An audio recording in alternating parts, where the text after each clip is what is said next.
I'll talk about Venezuela, but it's abundantly clear Congress, both the House and Senate, are letting Trump operate as if he's a ruler, and not just because of what we've been talking about in the past and all of his craziness and tariffs. And the Supreme Court's going to decide on tariffs, as I understand it, any day now, as whether or not he's allowed to unilaterally put tariffs of any amount on countries based upon what his Ouija board tells him he ought to do. So let's start with Venezuela. Maduro stole the election during Trump's first term.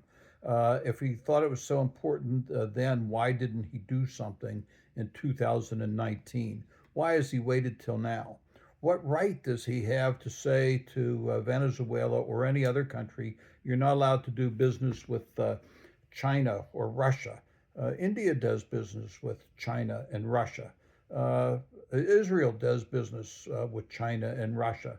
What's so special about Venezuela that they're not allowed to do business with China and Russia? The United States does business with China, and apparently Steve Witkoff, the eunuch ambassador or negotiator with Russia, does business with Russia, at least on a talking basis. What right does he have to say that?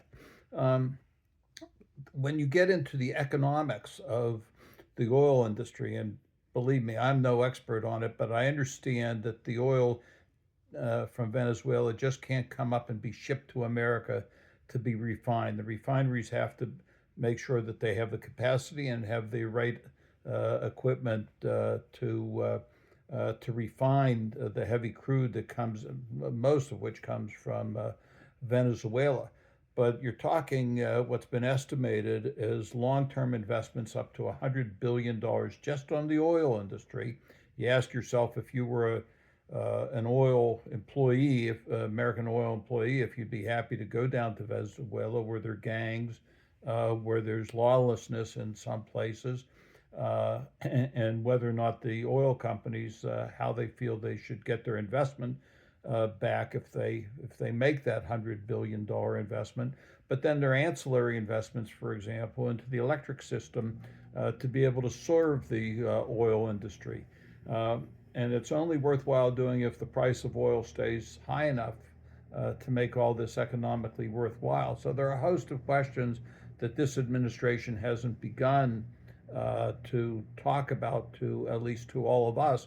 Whether they've thought about it internally is an entirely different question. My belief would be no, but they said they'd talked to the oil companies before they went into uh, Venezuela, but the oil companies have said that's not true. We do know that the Wall Street Journal and New York Times were informed of the movement into Venezuela before Congress was, which shows you uh, how high Congress is held in esteem or lack thereof by Trump. What else has Trump done? He said to the defense contractors, "You're not allowed to declare dividends, and you're not allowed to buy back any of your stock unless you produce things more quickly." So now, not only is he starting foreign wars on a daily basis, that he seems to be fit and threatening Colombia, Brazil, Mexico, Greenland, and who knows where else. But he's now telling American companies how and what business they should be allowed to conduct. And this is a guy who's run everything into bankruptcy and is running this country into bankruptcy. Uh, it is stunning to me that the Republicans, particularly of which I used to be one, is the party of business, the party of corporations, thinks that it's okay to have some nutcase issue these decrees of how they ought to be run. Uh, it shouldn't be, it can't be, and it's completely contrary to anybody's who has any sense of how democracy should run and how capitalism should run.